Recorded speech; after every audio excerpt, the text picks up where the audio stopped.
Hi everybody, welcome back to Bentley House. This is a collab with Jen from NexJen.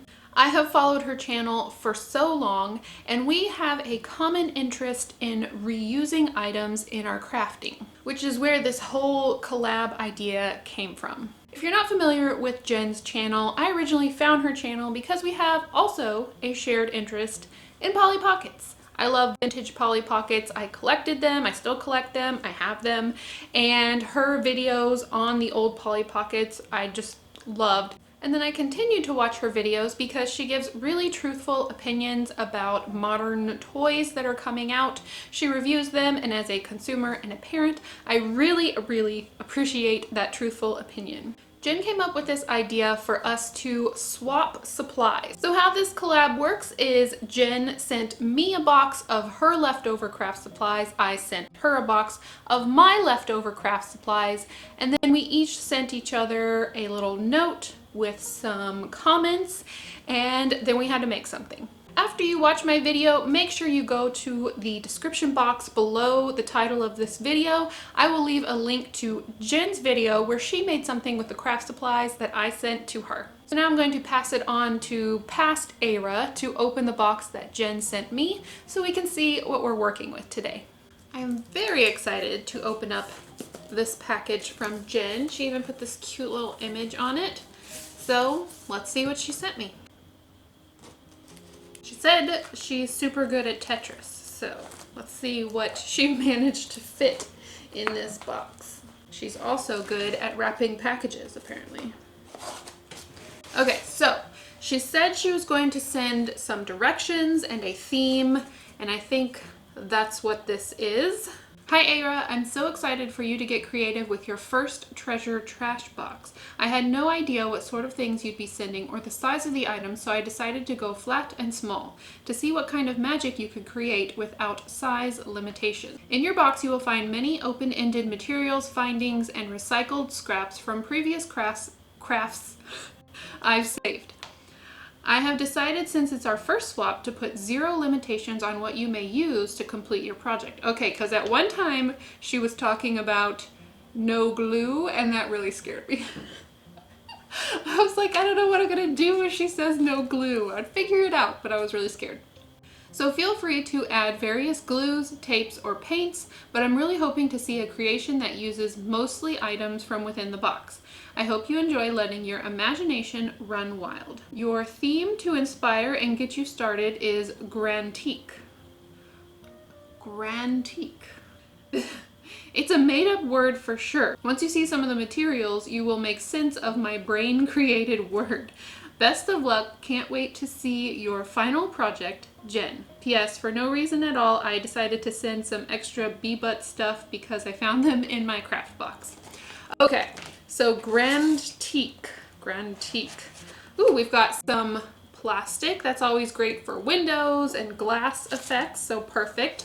Cardboard. Oh, I was hoping she would send me some of her box opening items because she always gets the craziest toys that are packaged in the craziest ways, so I knew she would be probably sending me some supplies from that. We've got some really pretty paper. Ooh, I like this. This is very pretty. Bee-butt stuff! That's so cute. That's what she calls, when she first started her channel, she was the Great Big Toy Box, and now she's restarted it again.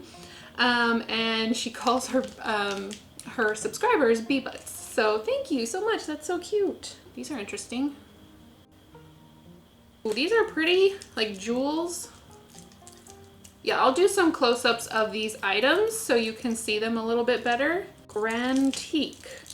I'm still rolling that around in my head. Grantique. Now I see an antique type feel to it. I'm trying to figure out the grand part. Trim pieces. Those are pretty. Lace and some wire. Post-its. I love post-its. She may have watched some of my videos to know how much I love post-its. Always helpful. Ooh, this is pretty. I feel like I've seen this from one of her videos. So pretty. Oh my goodness. This kind of makes me think about making something. I think that's the whole point, is to, you know, look at what was sent and think about making something. So some of the little baggies that she gets from opening the different toys that she reviews. Craft sticks, always useful. I think this is some fake snow. Some glitter. Surprising to get glitter from Jen. Jen hates glitter. Maybe that's why she sent it to me. She wants it out of her house. Nice, beautiful gold cord. Some fabric scraps, which is awesome because I sent her some fabric scraps as well. Some twine and some, like, I think this is like a tooth checker. You like check the back of your teeth. And this says, "We are the party people." So let's see what the party people have sent. Cotton balls. Also some Velcro. Some more lovely sounds. Some little flower stickers. Those are pretty. Got some LOL packaging here. Let's see what's inside. Some more cardboard and little bits of paper. Oh, I know what these are. These are gotta be the tops to the 5 surprises. Oop. Maybe. I've got probably like 15 in here. What am I gonna make with all of this? I am going to now lay everything out, and I might have inserted some of the footage of the individual pieces while I was pulling them out, but I'm going to just lay everything out and kind of get my mind wrapped around all the different supplies and see if some kind of creation really sticks out to me. So thank you so much, Jen, for sending me this package, and thank you for the little bee butt stuff. That was so cute. So let's get started. The idea that popped into my head when I first saw that braid was this image that I'm about to show you that I have from the fairy tale, The Princess and the Pea. You can see that her hair is in braids, and I don't know why I thought of that. It would make more sense if I thought of Rapunzel, actually, because of the long braid, but this is what my brain did. This is where I went with it, and I do think it was a little bit easier to make a bed instead of like an entire tower for Rapunzel. I'm going to be making the main structure from the cardboard box that Jen packed everything into, and I'm going to be making the posters for the 4-poster bed from the craft sticks. I'm using my pencil and ruler just to mark out some spaces, and because I don't have a ton of material to make mattresses, I decided to make the sides of the bed thicker than they are in the photo. And I want to make it look as though the mattresses extend further down than they do, like inside the wooden panels of the bed, so that I have fewer mattresses, and also that way I'll have more area to put embellishments on the bed itself.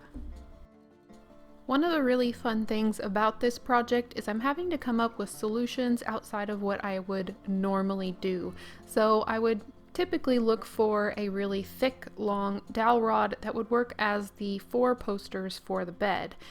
I don't have that, so I am using the craft sticks, and I'm gluing craft sticks together in 2 groups. So there's 2 groups of 4 craft sticks. I laid them in a long line, and then I used more craft sticks to go all around the exterior, around the connection area, and glued those together so I have an elongated stick that will become one of the posters of the bed. I need 4 of those, so I'm going to create those and let them dry to the side. Now I can work on the main structure of the bed, which is going to be the area that holds up the mattresses. I had to Frankenstein some of my cardboard pieces together, but in the end I do end up having enough cardboard that was sent to create a pretty decent sized bed structure. Now that the posters have dried, I'm going to take my easy cutter and try the best that I can to cut through all of those craft sticks. And I am going to keep these little pieces for maybe something in the future, but for now all I need are these longer pieces. They're going to also get glued onto the main structure, one at each corner. I'm trying not to be too strict with my dimensions and measuring everything out. I'm mostly eyeballing it and just trying to get the size that I think looks like an impressively large bed in miniature. I kept this piece of cardboard specifically to create an impressive headboard. I laid the bed directly onto the cardboard and sketched out a design that I had in mind and then cut it out, and this will get glued in between the two headboard poster pieces.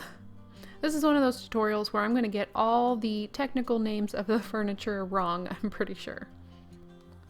Next, I'm just gluing on some side pieces that will hopefully make it look like my mattresses are sunk down in my bed and there are more below.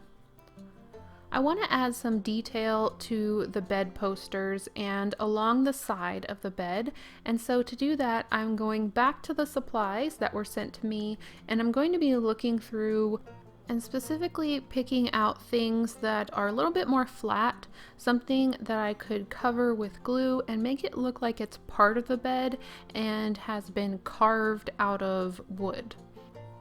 These flowers work really well because they're flat and there are multiples of some of the same designs, so I can make it look like how furniture would look where they would repeat a certain pattern. I laid out the flowers and now I'm taking some of the leftover craft sticks and I'm going to frame them out to make it look like panels. I'm also using some of the sequins to add some further details. I also thought using this twine would add some more organic details to the bed, make it look a little bit more fairy tale like. I did run into a problem, which you'll see me kind of work through and fix later, with how fuzzy it was, and I kind of knew from the beginning that might be a problem, but I do think it was worth all the work in the end with how it comes out. So I added it along the sides and I just clamped it to let it dry. I will add a few more of those twine pieces later. I removed the jewels from the center of the flowers and then I replaced them with sequins so they kind of matched with the other sequins in the panel a little bit more, but I did hold on to those jewels because I plan to add them back a little bit later to give more depth in my design. For the headboard, I added 2 flowers because you always just want to fancy up the headboard. The headboard should always be like, you know, the most impressive part of the bed, I think.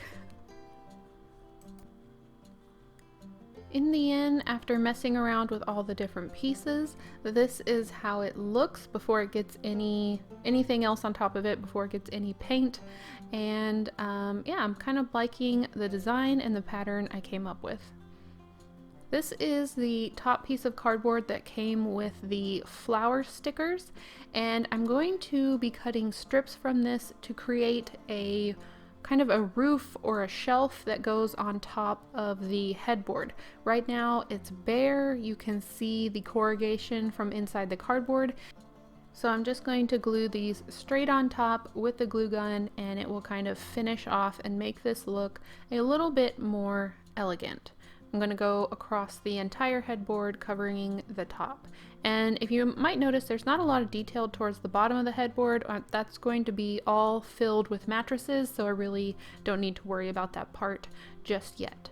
But I am going back to my twine and I am just going to wrap that all the way up the post. Now I did look up, since this is a 4-poster bed, actually in the end it becomes a canopy bed, but I was wondering, like, if it's a 4-poster bed, are the individual pieces called posters or are they called posts?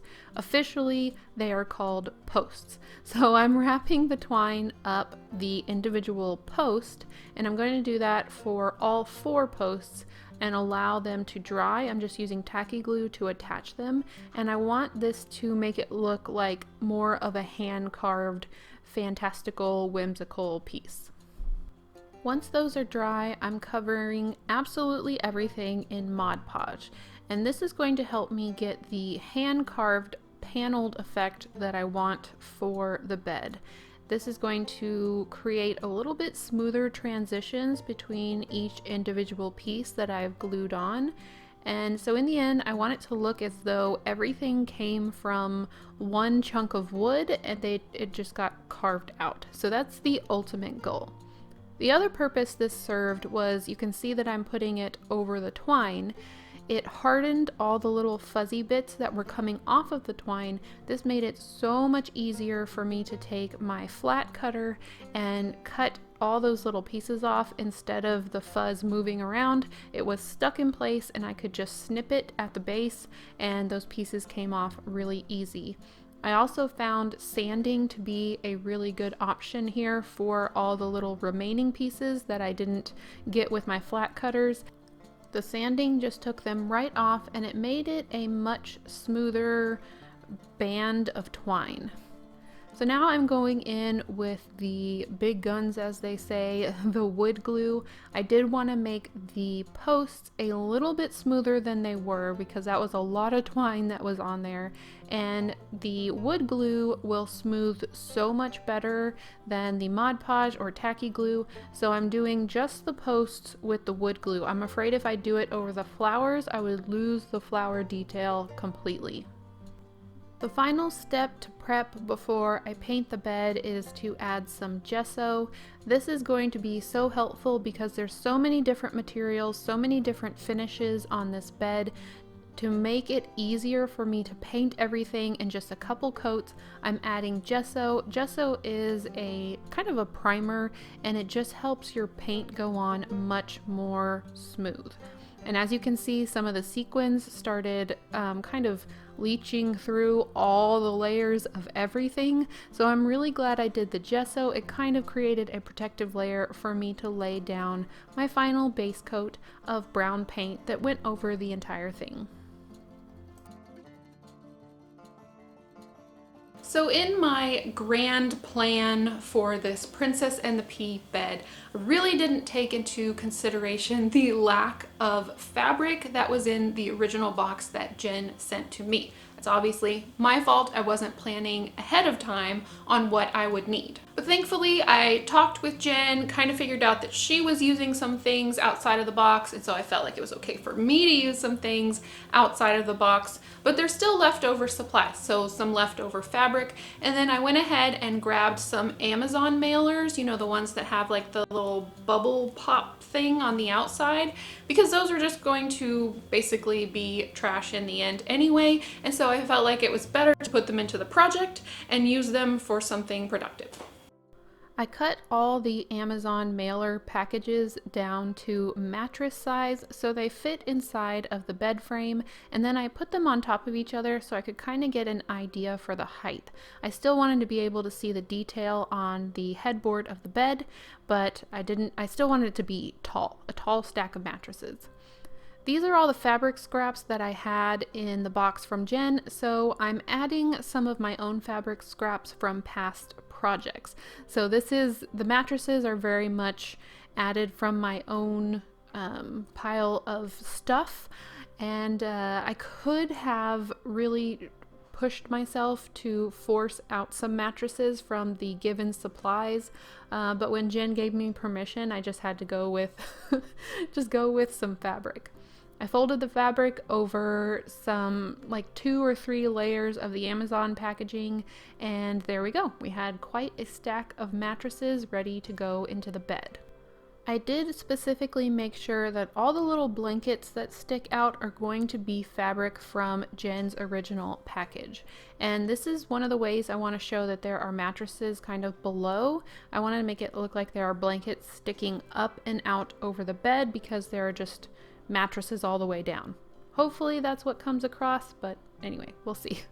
So I'm stacking the mattresses with the fabric scraps back and forth, trying to make it look like my inspiration image where there are just blankets kind of all over the place and nothing really super matches.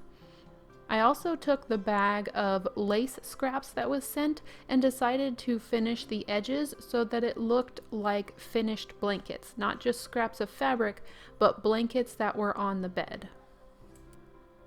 Thankfully, to do this, I really did not need a lot of lace or ribbon, and I didn't need a lot of fabric. I could just put the ribbon on one corner and then hide it inside the mattress so it looked like the rest of the blanket was hidden.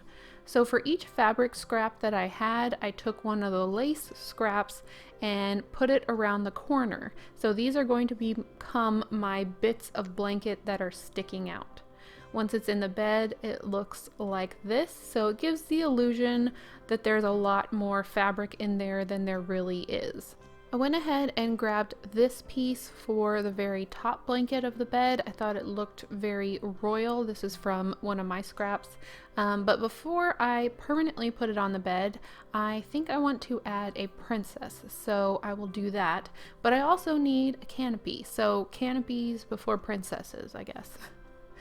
I am measuring this out just because I want it to be even all the way around.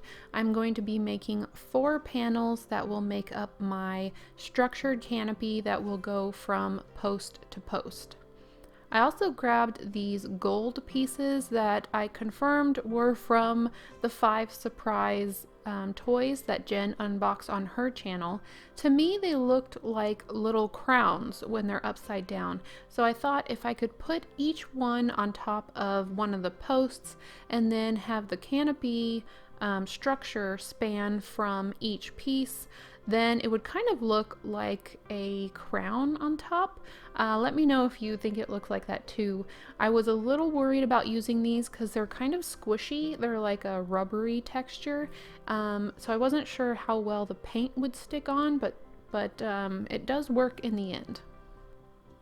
Because I just used 1 layer of cardboard for the canopy structure, I just used some of the craft sticks to reinforce the interior so that it didn't get crunched at any point. To make the top canopy look similar to the bottom, I didn't want it to look exactly the same, but I still wanted it to look like an extravagant carved pieces of wood. I grabbed these that were sent to me, and I think they are nail decal things that you put on your nails and then you paint them. I'm not quite sure, but I thought they would make some. There's so many patterns in there. I knew they would be really cool to use in this project. I did find that taking them off of their sticker and trying to put them on the bed was nearly impossible. It's very, very thin foil, and anytime I tried to take them off, I just completely messed it up. So I decided that I would cut off the plastic piece, leave the what do we call them? The stencil itself in place, and then use my X-Acto knife to remove the interior pieces. Then I would glue the entire thing onto the cardboard, and that would create my detailed pattern that I would then paint over to create a carved effect. I repeated the paneled idea from the bottom of the bed by using the craft sticks, and now it should be ready to paint. I'm doing the exact same process of gesso first and then acrylic paint on top, just because I'm not sure of what the nail decals are made out of, and I just want to make sure my paint will stick and stay stuck. So this is the first coat done, and at this point I was starting to think about how I wanted the canopy to look on top. I needed to create a structure because I kind of want it to have a circus tent type look to it where it goes up in the center. So I grabbed the toilet roll that was in the box and I cut it so that I could force it into a, what do they call it? A cone. There we go. A cone shape. And then once I had that glued and cut the bottom flat, I painted it and I wanted the cone to go in the center.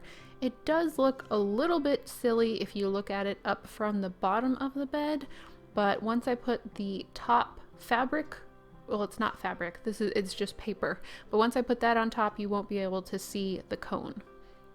What I'm using for this part is some very thin craft paper. It's like this light brown craft paper, and I want to make a very long accordion fold. So the first thing I do is I cut it in half and then glue the halves together so I have one very long piece.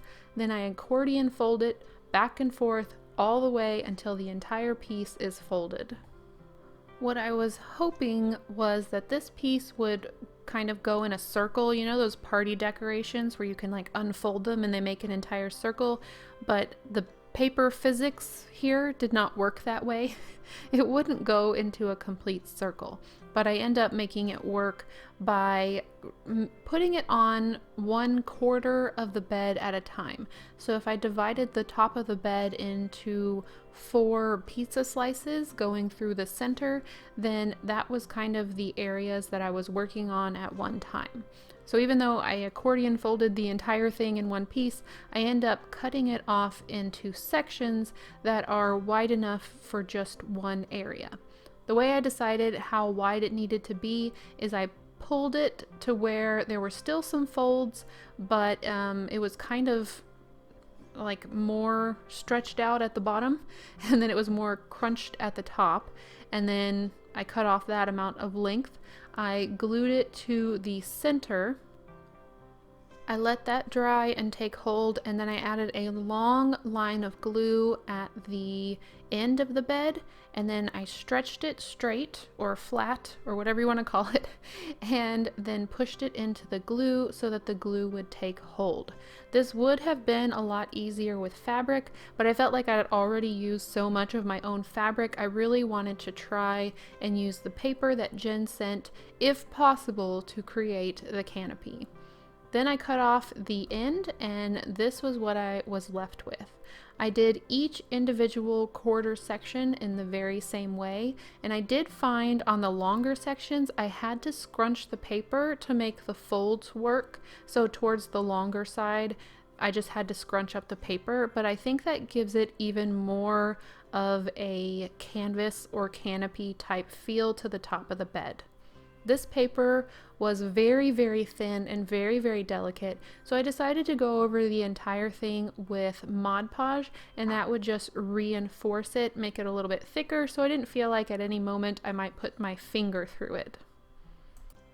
It was at this point that I decided to add some paint details. I used a light tan and some white to detail the top, and then I went over with some black and some white in the bed to bring out the details of the flower stickers and the sequins that I had glued on initially. And this is how it's looking. I wanted to add some of the bling that was sent in this bag to the canopy top. I wanted the canopy to be really exciting and really royal looking, and so adding some gems up here was going to be the perfect touch in my opinion.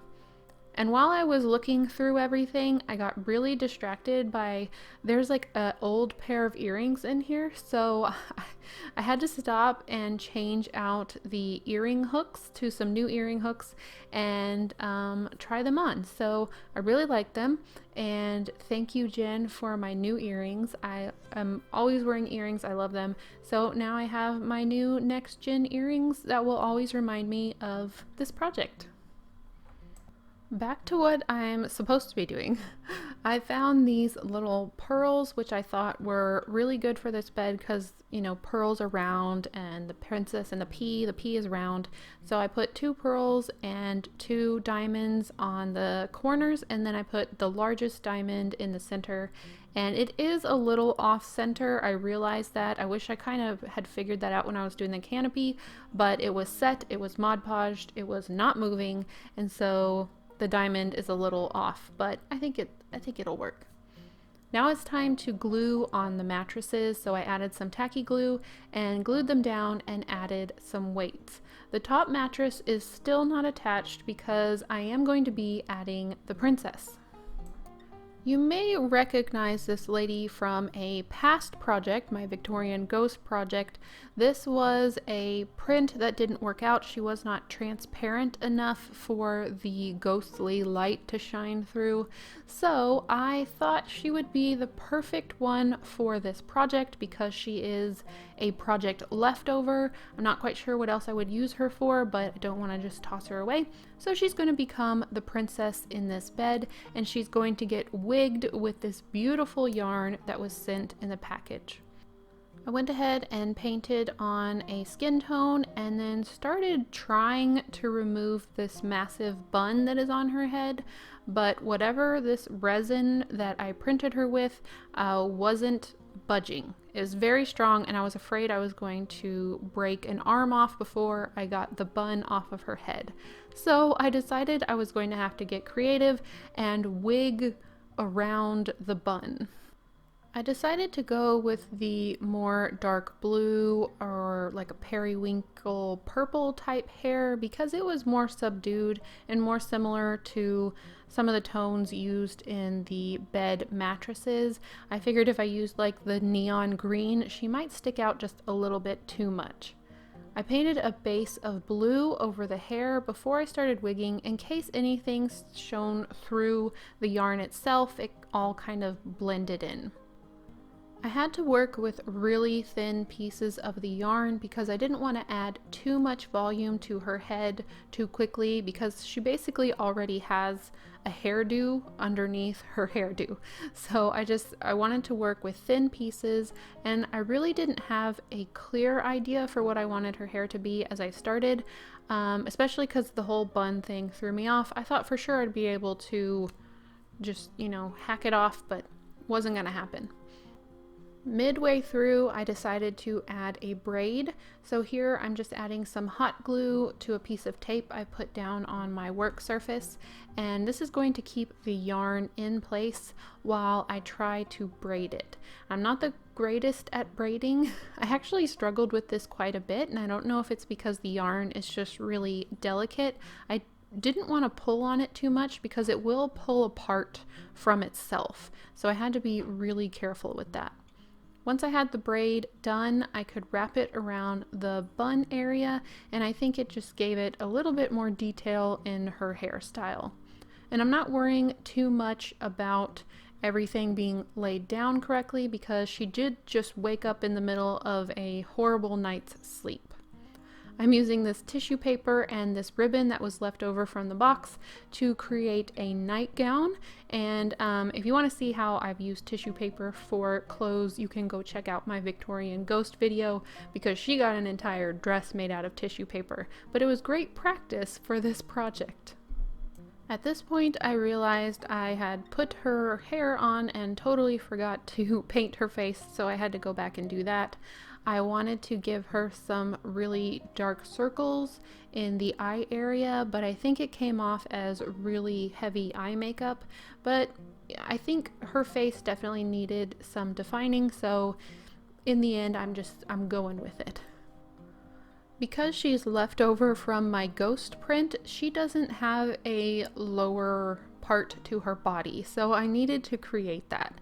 I went back to my box of supplies and grabbed this toy packaging bag and some fluff, which I could have used in the mattresses, but I'm glad I didn't because I can use it for this part. And I'm just going to glue the fluff inside, and these are going to become her makeshift legs, which will be hidden underneath the blanket, so you won't even know that they're a totally different material from the rest of her body. I just folded it up on either end and made this leg shape and tried to keep it in proportion with the rest of her body so it looked like it matched. Then I glued the legs to the mattress so that I could then glue the top of her body to her legs, and I want it to look as though she's sitting straight up in bed and kind of looking around like, what's going on? Why am I so uncomfortable? So now that she's glued down, I can take a piece of fabric that matches the mattress, and the key to this is going to be making sure that the blanket goes all the way around her body and covers up the back where the back of her fake legs would be showing through. Now she and her mattress can be added to the top of the mattress pile, and I can add the top blanket that will kind of cover and go over the very top so it looks like a blanket. And I'm going to be using a hot glue gun to glue that down and make sure I get plenty of wrinkles in the blanket, and that's also going to help give it weight on either side of the bed so it looks like the fabric is actually draping down, because fabric in real life has weight, but in miniature oftentimes it sticks up and it doesn't look realistic. I of course need to give her some matching pillows, so I took some of that same fabric and I took the cotton balls from the package and I'm going to use those to stuff the pillows. I also found this gold cord, which would have been so much better than the twine to go around the posts of the bed, but of course hindsight is 2020. But I thought it would be fun to try and use the cord on the pillows. So I'm just folding over the fabric. I'm using the easy way to make a pillow with hot glue gun. I'm just laying down a line of glue and leaving one end open. If you are going to use cotton balls to stuff your pillows, make sure you unwind them and tear them apart a bit before you stuff them into your pillow. If you just stuff the cotton balls in there, you'll have a very lumpy, hard to mess with pillow. I ended up making 3 pillows, but I only made 1 pillow with the gold cord that goes around it. It ended up being kind of hard to glue down, I think because it had been wrapped for so many years. It had this like permanent like wave in the cord, which like I said would have been perfect for the posts. So I only made 1 pillow with the gold cord, but I think it will stand out nicely and look like a royal addition to the bed. I glued these down behind her and made them look like they were squished down as though someone had been sleeping on them all night. So now we have the bed, we have the princess, we have to make the pea. I found this little beaded detail piece in the trim bag that had all the lace. I cut off one little tiny piece and I grabbed a pea green color, painted it, and so now we have, oh, and I didn't wash my hand very well. But now we have the pea, and I am going to stick it right above this pink blanket. It is on the side where she is pulling the bed linens up, kind of wondering what in the world is going on in this bed. While I'm showing you the final images of this build, I wanted to tell you how I completed the theme Grantique. I talked about it in the beginning of this video, but not during the middle. So when I talked to Jen, she explained Grantique was like grandma antique. So to complete this, I built an antique bed, and I always think of grandparents as passing on stories, passing on tales. I always remember my grandparents reading to me, so in this way, I felt like this project completed the theme of Grantique. So that's all I have for the bed. Like I said previously, make sure you go over to Jen's channel if you haven't already and watch her video. The link is in the description below. I love Jen's personality. I know you're going to love her too. She's fun, she's smart, she's truthful, everything I want to see in a YouTuber. Thank you so much, Jen, for doing this collab with me. I had so much fun. I would be definitely open to doing it again in the future. So now I'm going to end this video with some footage of what I packed in the box to send to Jen, so you can kind of get a preview if you haven't already seen her video. Let me know in the comments what you would have made with the things Jen sent me, or what you kind of thought of as you were looking at the things I sent Jen. I always love hearing your creative ideas. I hope you all have an amazing week. Be sure to leave a like and subscribe if you enjoyed this video. So let's get to the box packing footage. I'm actually not showing everything here. I'm going to speed through it, and I'm skipping a few of the things that I'm putting in. So you have to go to Jen's channel to see exactly what I sent and how she uses it. But a few of the things I put in there, I'm excited to see what she thinks they are and how she ends up using them. I hope you all have an amazing week. Bye.